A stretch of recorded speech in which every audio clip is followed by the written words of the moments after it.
好，趁着我最近在做留学的视频，所以说呢，刚好推出一个留学缴费的一个视频。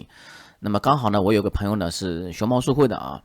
然后呢，他刚好跟我联系上啊，说这边现在是留学季节，然后呢，希望帮他推广一下。我简单的说吧啊，熊猫书会这个公司呢，其实呢啊，它背后呢都是银行啊，它相当于是撮合银行的需求方吧啊，然后呢，它现在刚刚推出留学缴费功能，做的比较晚。但是呢，现在的话在有优惠期间，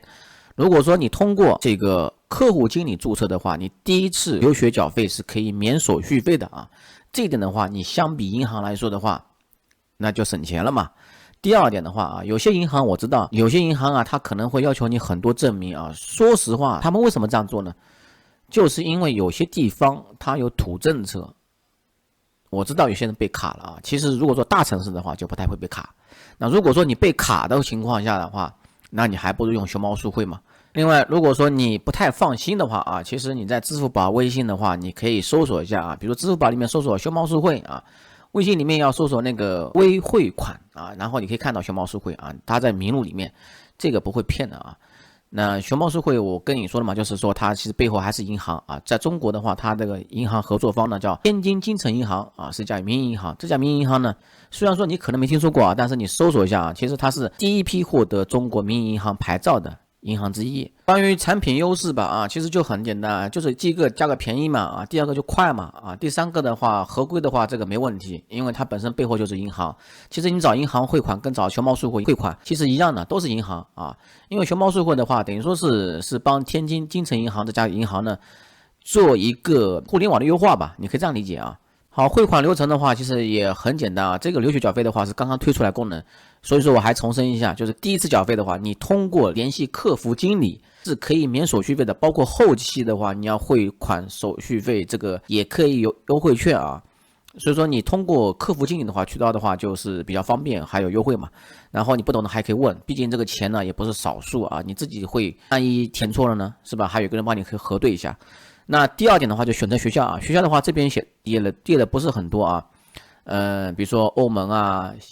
中国香港、美国啊、新加坡，其实还有马来西亚也可以啊。其实还有一些国家的话，比如说常见的啊、常见听说的啊，这种国家都可以的。只是有些学校的话，它没有加上去，毕竟学校的名录比较多啊。你如果说这学校找不到的话，你可以找客服经理说一下，客服经理可以把它添加进去。那比如说这边学校账户的话，这边比如说这个列出的这个是斯坦福的国际学校啊，只是做个案例啊，然后你就点这里啊，然后上传这个留学缴费证明，因为你中国这边汇款啊都是要有理由的啊，你缴费的话，留学缴费的话，其实这个额度是很高的啊，基本上是不限额的。好，另外的话就是很多朋友可能会好奇，这个是不是我要先把钱换成美元，换成这个新加坡元？不用啊，那因为你这个钱呢，它通过另外一种方式啊，它是一种就是你用人民币啊，把这钱转到天津金城银行对应的就可以了啊。熊猫书会呢，它其实就是说，只是帮金城银行啊。给你做一个信息处理，然后呢，你把这个信息提交给天津金城银行，然后天津金城银行会帮你搞定后面事情。好，这边的优势啊，其实我再用大白话说一下吧，其实就是快啊。快的话，其实最快的话几分钟啊，平均的话2小时。那如果美国的话可能慢一点，因为它有时差嘛啊，这边白天会，晚上的话他们那边晚上休息嘛，那大概是1到2个工作日啊，大概就这个情况。如果说你要催得急，说实话，这个留学缴费的话。基本上啊，其实这个钱都要审核的嘛啊，